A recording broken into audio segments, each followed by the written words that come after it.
Episode 2, Paradise War Returns Part 2. Hey, Shaf. Hi, Shaf. Whoa, Mike. When he returned to the men's room, Mike was once again naked and wrapped up in a fishnet, his face so swollen that it looked as if he had been stung all over by a giant wasp. His body was supported by Ichiro and the others, many of whom also had swollen faces. Sho realized that something terrible must have happened to them. "I'm glad you're okay," he seemed to be saying. Ichiro translated, and Sho quickly ran over to him. "You guys look like such a mess." "Honey. Hohimo Hufarahamera." "Nah. It's like they're trying to save Sho." "What?" "I'm not sure if it's for Mike or for me. You're telling me that you took a chance like that to save me from the women's bath?" Without saying a word, Mike gave a thumbs up and laughed. "Sorry, Mike. Sorry, guys. My fault for being such a... S ho ho ho ho ho ho. Hi ho hi ho ho. Hi hi ho ho ho, yes." He was no longer speaking properly and didn't really understand what he was saying, but Ichiro translated it again. "I'm the one who peaked. I deserved it." "I think he's saying, I deserved it, don't worry about it." Mike gave another thumbs up, and behind him, his classmates gave the same thumbs up. The sight of them moved Sho to tears. The friendship almost brought tears to his eyes. "Mike, I'll never forget your friendship. I'm going to convince Apuesta to buy that thing on the next purchasing day, and if she gives me the okay, I'll give it to you at a discount." "Oh, Henfu." I think he's saying thank you. Sho was so excited at the time, partly because he had just been soaked in hot water, but later, when he cooled down, he realized that it was because Mike had forcefully kidnapped him in the first place, but that's another story. It was the night of the commotion. Sho, his classmates, and Myron, the leader of the group, were having a lively dinner in a large banquet hall in the facility. It was a bit uncomfortable, probably because Sho and his friends were the only ones using the huge space, but the food was wonderful. Yummy. Sho. "Yeah, it is, Dird." Next to Sho, Dird was gobbling up this and that one after another, never stopping and looking very happy. Seeing this, Sho's appetite increased even more. "Well, the food they serve is not much different from what we usually eat," he said. "But it's seasoned differently and cooked in a different way. Yes, it's very tasty. I'd love to add it to my repertoire." Aaliyah, Apuesta, Palti, and the others also moved their chopsticks, each satisfied. The food in front of Sho and the others was as sumptuous as that served in the famous old inns on the mainland. The fresh fish and shellfish sashimi, the miso soup made from large prawns, and the venison from the mountains all made Sho and the others' taste buds wow again and again. When he was on the mainland, he had never had such a meal in such a place, and Sho was completely impressed. He was just happy to be in a hot spring, wearing a yukata and having a meal like this. "It's so good. I wish I could feed my mom and dad." Just as he was thinking this, a figure suddenly came up next to him. "Hey, Shokuin. You guys. Bottoms up." "Whoa. Me, Myron-sensei?" Holding a bottle of sake in her hand, Myron's cheeks were flushed, and with her high spirits, she was definitely already drunk. "Bottoms up. I'm still underage, I can't drink alcohol." What a boring boy. "But Dird and the others are already considered adults in the universe, right? Then it's fine to drink for bottoms up, isn't it?" At Myron's question, each of the girls made a troubled face and smiled. But we're on Earth after all." "On Earth, they say, when in Rome, do as the Romans do. Besides, I don't really like to drink, so it's okay. I'm also a bit drunk. I can't just drink alone without Sho and the others." "Sorry, Sensei." "Boo-hoo." What? What a bunch of boring kids." Myron's mouth twitched in frustration, and she went on to engage Mike and the other students, some of whom were forced to drink, leading to a huge commotion. Sho and the other students were all dismayed at the unbecoming behavior of a teacher. On the other hand, he was a little envious of Myron's free-spirited attitude. "Myron-sensei, you're really a free spirit, aren't you? I wonder if I'll get drunk like that when I grow up and can drink legally.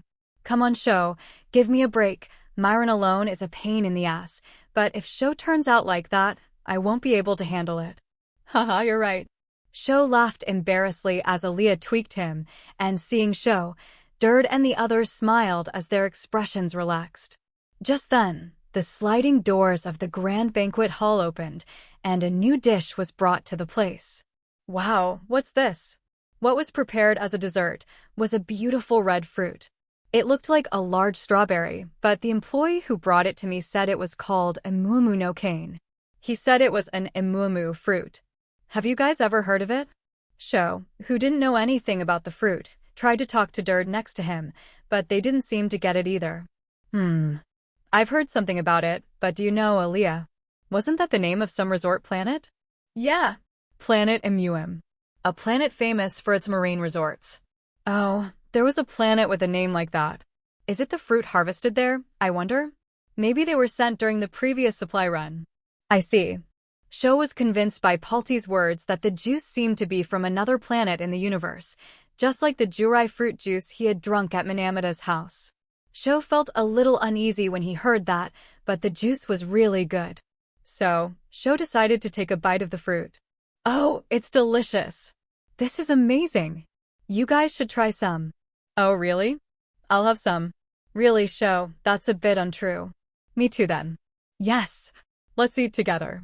Crunch, crunch. Each one took a bite of the fruit. Each one's eyes widened in surprise. Wow. It's really delicious, isn't it? Oh, it sure is. Yeah. I want to import this and sell it. That's amazing. It's sweet and sour with a refreshing flavor that goes right up your nose. It's delicious. Not only Sho and his friends, but also the rest of the classmates would say, oh. And wow, as they ate it, and Myron even said, wonderful. Myron was so happy. Sometime later, when everyone had finished eating. Palti, what's wrong? As Sho was patting his full stomach, Palti shouted nearby as if she had noticed something, and Sho and the others turned their attention to her. Palti's cheeks flushed slightly as she spoke with a radiant look on her face. It's been bugging me for a while, but yes, I remember now. As I recall, the Imuamu no Kujitsu, fruit of the Imuamu, even though it doesn't contain any alcohol, when eaten, can cause a very pleasant state of euphoria, similar to that of having consumed alcohol. Huh? Is that so? But it can't be the same as when I drink sake. And that's when Sho thought. What? Sho's vision wavered, and he lost focus. But he was feeling nice and fluffy, which was a very strange feeling. And it wasn't just Sho who was experiencing it. Ha ha ha. I'm starting to feel fluffy and happy. Wow, I'm starting to feel sick. Are you getting drunk? Oh my god, I'm starting to feel happy too. Derd and the others were all starting to look strange. He looked around with wandering eyes, and before he knew it, Mike, Ichiro, and the rest of his classmates were crying, laughing, screaming, lying down, taking off their yukata, singing songs, and getting as intoxicated as they wanted. What the hell, you guys? How long have you been drinking for? You're so weak. You'll never be as good as me. Ha ha ha ha ha ha ha ha. Myron was laughing with great satisfaction at this situation, but Sho, who was experiencing drunkenness for the first time, could no longer afford to. No. I can't sit here anymore. Slam. Sho lay down on the tatami and fell asleep as if something lured him into a comfortable sensation. The men's large room, Sho suddenly woke up and sat up. Oh, what? He looked around and saw Mike and the others sleeping peacefully, looking comfortable. So Sho thought in a daze for a while and then finally realized what was going on. Oh, I see. I fell asleep there. It reminded him of dinner time. Sho was so drunk from the fruit of Imuim that he fell asleep in the banquet hall. However, the fact that he was here now meant that he had been carried to, by everyone, apparently. I'm sorry for bothering you. I mean, that was delicious, but even Derd and the others were drunk, and it was dangerous. I'll have to be careful next time. What? As Sho tried to fix his loose yukata, he noticed that a face had been drawn on his stomach. When he ran to the washroom to check in the mirror, he found that not only his stomach, but also his face was covered with graffiti. Damn. Myron-sensei did this. He was probably toyed with while he was carelessly asleep. Sho sighed loudly, rubbing the word flesh on his forehead. There was also some other stuff written by his classmates, but the main culprit was definitely Myron. The only thing that relieved him was that there was no graffiti on his lower body. Damn, I'm completely awake now. After washing off the graffiti in the washroom, Sho threw the paper towels into the waste basket. Perhaps it was because he washed with water, but his body was chilled. Yes, I think I'll go to a hot spring to sober up. It would be a nice change of pace, and there's a good chance that no one else is around at this time. Thinking this, Sho got up from the futon and left the large room for the hot spring at midnight. What? It's being cleaned. At the entrance of the hot spring, in front of the changing room, there was a sign that said, "Cleaning in progress," but the sign added that only the moon bath was open. Moon bath. Oh, I remember reading in a pamphlet that there is a hot spring that is open only at night. Well, if it's open, I'll go there. Sho took off his clothes and headed for the hot spring with only a small towel in his hand. There was an open-air bath where the water had been drained, and an old male cleaner was cleaning it with a brush. There was also a sign saying cleaning nearby. When he saw Sho, he bowed his head and Sho gave him a slight bow. Oh, this way. Sho then looked around and saw the back left corner of the open-air bath. There was a narrow stone-paved passageway with a sign at the entrance that said, "Just ahead, moon bath." As he continued down the passage, he found a stone staircase leading to the basement. Wow, it's kind of interesting to go down there. Feeling as if he was having a little adventure, Sho went down the stairs with his bare feet, his heart filled with anticipation. Sho's spirits were so high that he didn't notice until the very end that underneath the signboard he had seen earlier, there was a warning, "Moon bath is also known as matchmaking bath." He didn't notice until the end that the note was written. At the bottom of the stairs was a narrow, rocky tunnel with a low ceiling. Moreover, it extended quite far into the distance. Huh? Is it just up ahead? What a strange entrance, but it was the only hot spring open at this time of day. Since he had come all this way, Sho bent down and cautiously walked through that tunnel. Oh, there it is. A light could be seen at the end of the tunnel. As if lured by the light, Sho walked. And then, wow, amazing! At the end of the tunnel was a small open-air bath lit by the moonlight. If he looked up, there was a hole in the cave, through which the moonlight was entering, making the hot water sparkle. There was also a hole in the wall of the tunnel that looked like a window, through which he could see the view of Banjo Island. It was truly a mysterious cave hot spring. Let's go in right away. That's what Sho thought, but... Wow, that's quite a romantic hot spring. What? Directly in front of him. He turned his head towards the direction of the voice. And there she was, a beautiful blonde woman. What? Me, Myron-sensei. What? Shokuin? Their eyes met, and they both quickly covered their bodies with towels. Oh, I couldn't sleep, so I came to the hot spring, and it was the only place open. Oh, I'm sorry. I'm leaving, ouch. In his haste to return, Sho hit his head on the ceiling of the tunnel and collapsed on the spot. I'm fine. It's just a little scrape. Damn, I was in such a hurry. Sorry. At the exit of the tunnel, Sho asked Myron to examine the wound, but apparently it was nothing serious. By the way, I didn't know it was a mixed bath. That tunnel connects to the girls' baths, doesn't it? Yes. I knew it was a mixed bath, but I thought there would be no one there anyway, and then Shokuin showed up. I was a little surprised. Haha, I'm sorry. I'll go back then, and you can relax. This time, Sho stood up and tried to go back to the tunnel, being careful not to hit his head. Oh, wait a minute, Shokuin. Huh? Myron stopped Sho, and Sho turned around. It's such a waste to see such a beautiful scenery, alone. But... It's a mixed bath to begin with, so don't worry about it. Look, I know it's bad manners, but I'll even leave my towel wrapped around me. This way you can go out with me for a bit, right? Hey, sensei. Sho was forcefully taken by the hand and dragged directly into the hot spring. Huh. Nice hot water. Yes, it is.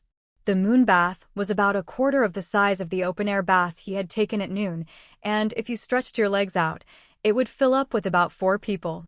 Therefore, The distance between Sho and Myron was very close, and Sho could not stop his heart from pounding. I see. This place is probably for couples. Sho understood that the small size, the romantic atmosphere, and the fact that it was a mixed bathing area probably meant that this was the case. That's why he was getting more and more nervous. When he glanced next to him, Myron's cheeks were slightly flushed, and her face was relaxed as if she was really feeling good.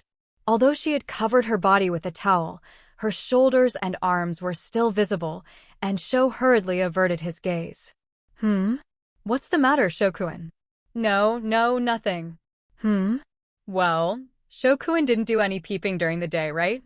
I don't mean to make up for it, but you can look now if you want. Reward. Boom. What are you talking about?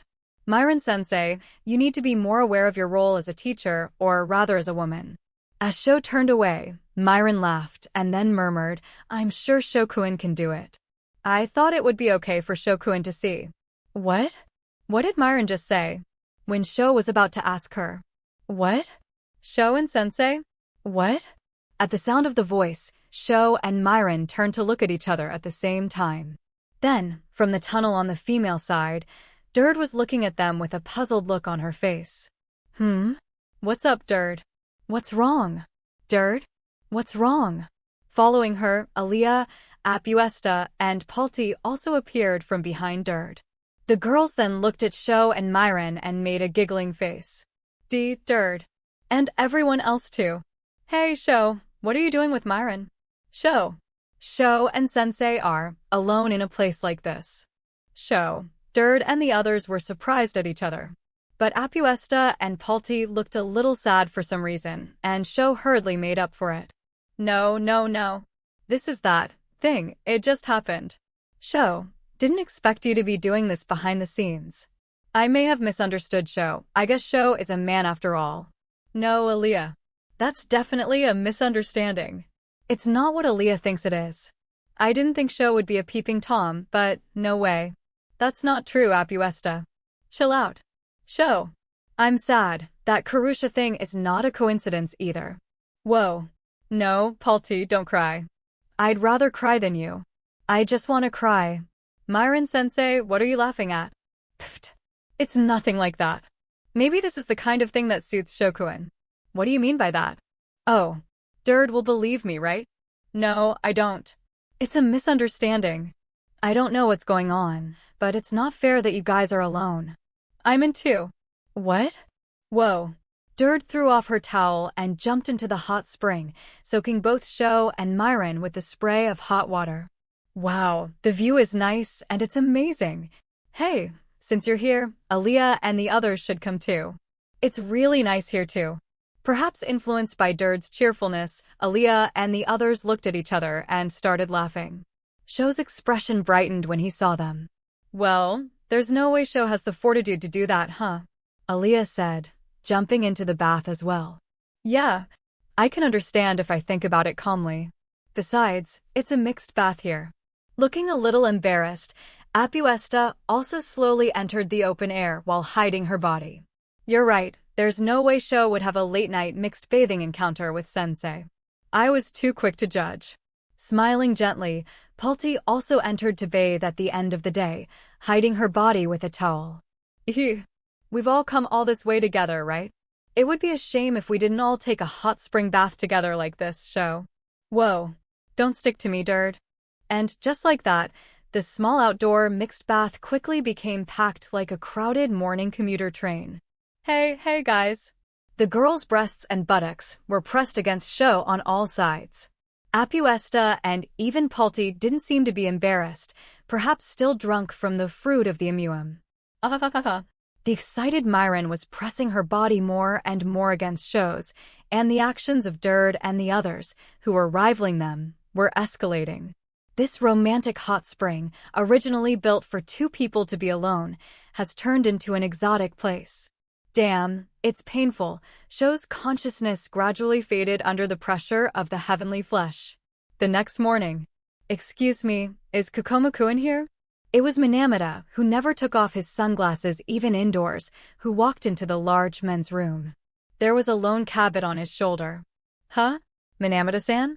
And M-san too. Sho, who had been folding futons with his classmates, quickly made his way to the door. Minamata raised his hand, and the cabbit responded with a raised ear. What's going on? Are you at the hot springs too, Minamata? Oh no, I had to run an errand for you today. Do you have a minute? Yes. Sho went out into the hallway with Minamata. As they closed the door, Minamata let out a small cough and began to speak. As a matter of fact, the deliberation on Kokomo-kun's application is finally over. I got the results. What? Really? Yeah. The application Minamata was referring to was about the exercise of a special right given to Sho when his powerful acoustic weapon was disabled, which allowed him to request any weapon he wanted and make rules. The deliberation seemed to have finally ended. So, what's the result? In response to Sho's question, Minamata made a mysterious face. Yes. Congratulations. It's been approved. Minamata's smiling face and his words brightened Sho's expression as well. I see.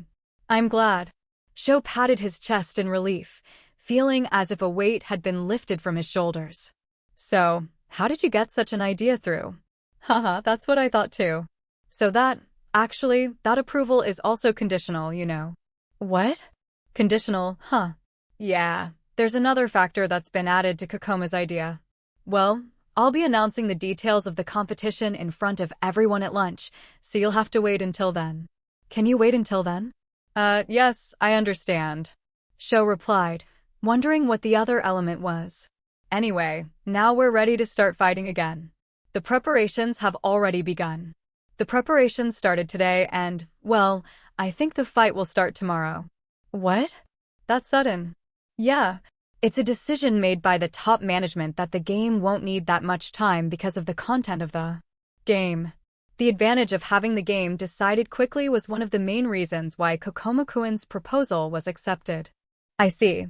That's true, isn't it? The two of them chuckled on the spot. Well then, I'll go ahead with the preparations. You can relax until lunch. Yes, I understand. Thank you. Yeah. See you then. Minamata raised his hand lightly and walked away. The cabbit on his shoulder also waved her ears, and Sho responded with a wave of his own. It's finally. The day of reckoning was near. The war was almost over. Sho said yes and went back into the large room. When Sho and the others had finished their lunch, Sho and the other boys, Dirt and the other girls, and everyone who had come to the spa, including Myron, were all gathered in the lobby of the facility. Also, among them were Karusha, Tommy, Loretta, Dirt's grandfather, the Kavits, and many others. I wonder what Minamata's important story is. Mike looked around and questioned, and as Sho, who knew what was going on, was wondering how to explain, Mike suddenly grinned. Well, I don't care about that. More importantly, you've hopefully created a chance for me to take a peek at Loretta and the others' baths. Cuckoo. Mike, you really never learn, do you? Ichiro was dumbfounded but impressed, and Sho agreed wholeheartedly. In the meantime, Minamata started talking with a microphone in his hand. Thank you all for coming here today. I'm sorry that all of you, especially the students, are on a hot spring trip. But I have something important to say. At these words, the backs of everyone gathered in the lobby lightly straightened. It's about the proxy war that's been going on for a while. As I'm sure you all know, Kokomo Shokuin's sound weapon was banned, and instead, he was given special rights. He proposed to use this right to conduct a proxy war in a certain way. And I am here to inform you that that application has been approved. There was a mild groan, and Mike and Ichiro looked surprised. Mike and Ichiro looked at each other in surprise. To that end, I've been working with the Islanders this morning to set up the venue for the proxy war. It is expected to be completed tomorrow, so the battle will resume tomorrow. Until then, everyone, please stay here at the hot spring.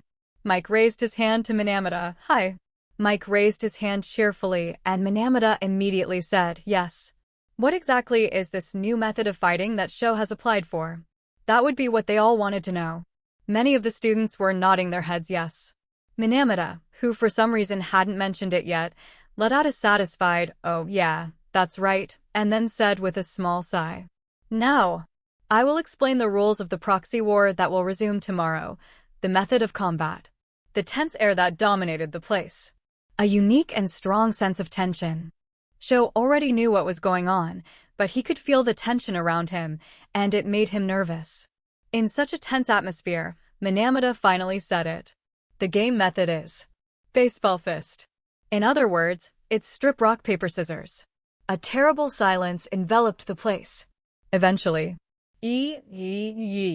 almost everyone in the place shouted in astonishment at the same time. Somehow, Sho's surprise was also mixed in among them. The boys were very elated at such an unexpected method of warfare, baseball fist. Great! Has there ever been such a peaceful, serious, and extremely fair way to fight?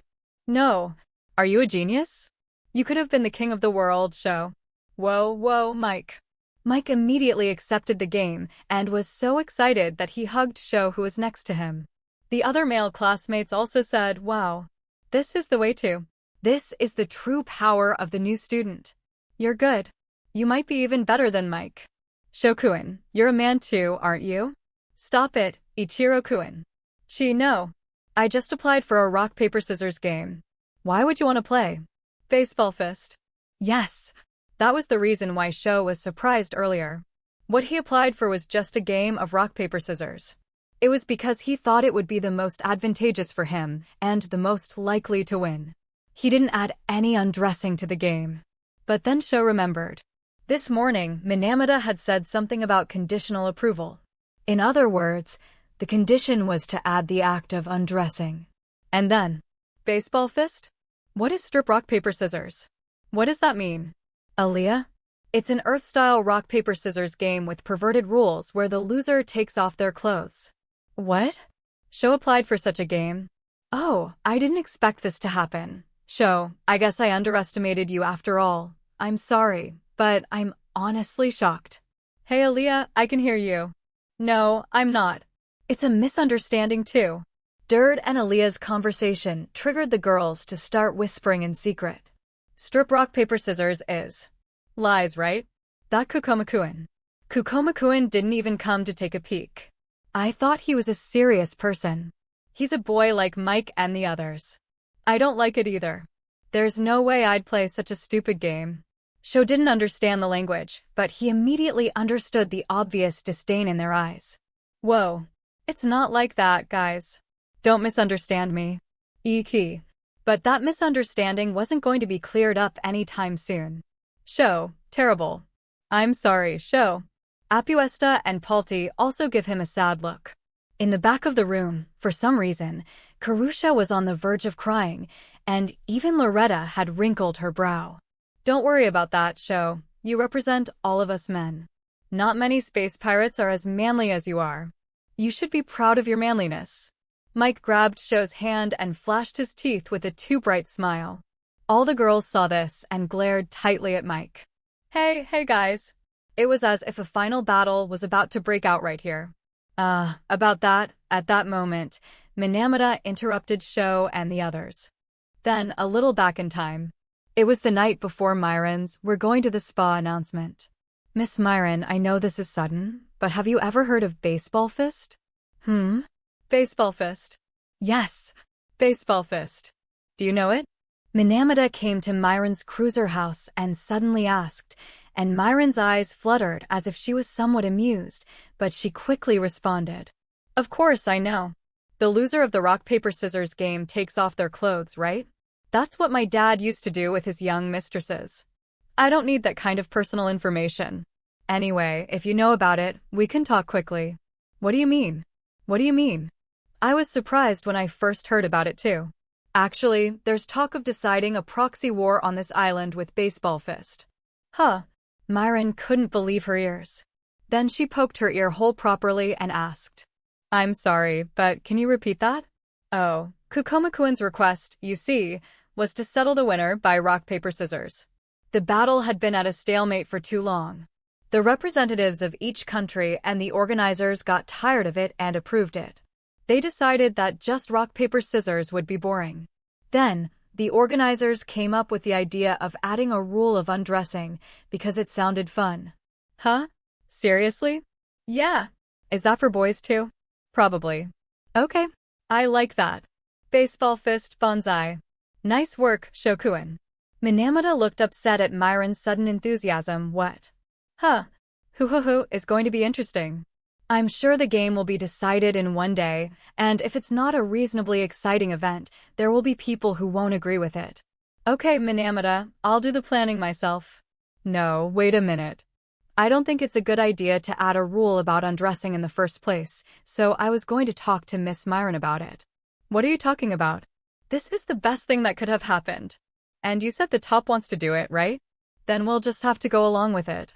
Of course. So, if we disagree, they'll reconsider this absurd rule. Shut up. That's not very manly of you, is it, Minamata?